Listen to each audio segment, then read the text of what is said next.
कर्मण्येवाधिकारस्ते मा फलेषु कदाचन। अध्याय 9, राजविद्या राजगुह्य योग। इस अध्याय में भक्ति की महिमा गाई गई है। श्री भगवान बोले, तू ईर्ष्या करने वाला दोषदर्शी नहीं है, इसलिए मैं तुझे गूढ़ से गूढ़ अनुभव वाला ज्ञान दूंगा, जिसे जानकर तू अकल्याण से बच जाएगा। यह ज्ञान समस्त विद्याओं का राजा है, गूढ़ वस्तुओं में भी श्रेष्ठ है। यह विद्या पवित्र है, उत्तम है, प्रत्यक्ष अनुभव में आने जैसी है और धर्म के अनुकूल है। साथ ही यह विद्या आचरण में उतारने में सरल और अविनाशी है। हे परंतप, इस धर्म में जिनकी श्रद्धा नहीं है, वे लोग मुझे न पाकर मृत्यु में संसार मार्ग में बार बार लौटते रहते हैं।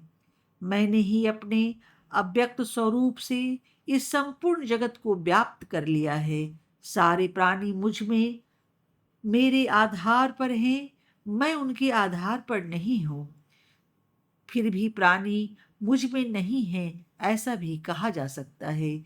मेरे इस योग बल को तू देख, मैं समस्त जीवों को भरण पोषण करने वाला हूँ, फिर भी मैं उनमें नहीं हूँ, परंतु मैं उनका उत्पत्ति कारण हूँ।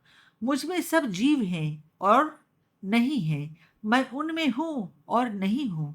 यह है ईश्वर का योग बल, उसकी माया, उसका चमत्कार। ईश्वर का वर्णन भगवान श्री कृष्ण को भी मनुष्य की भाषा में ही करना पड़ता है, अतः वे अनेक प्रकार की भाषा प्रयोग करके मनुष्य को संतुष्ट करते हैं। सब कुछ ईश्वरमय है, इसीलिए सब कुछ ईश्वर में है।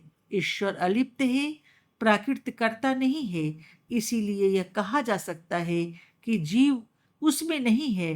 परंतु जो मनुष्य ईश्वर की भक्त हैं, उनमें तो वह है ही। जो लोग नास्तिक हैं, उनमें उनकी दृष्टि से ईश्वर नहीं है। यदि यह सब यदि ईश्वर का चमत्कार ही नहीं है, तो दूसरा इसे क्या कहेंगे।